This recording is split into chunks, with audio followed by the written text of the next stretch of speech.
Retained profit. Capital introduced is $200. Capital introduced is $200. Capital brought forward at the beginning of the year amounts to $400, and liabilities are $280.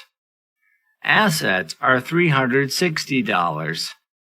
What is the retained profit for the year? Answer: asset equals liabilities plus capital. Capital equals assets minus liabilities.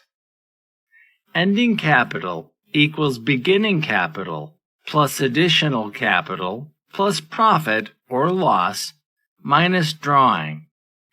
$200 plus $400 plus profit for the year equals $360 minus $280. $600 plus profit or loss equals $80. So profit or loss equals 80 minus 60 equals negative 520.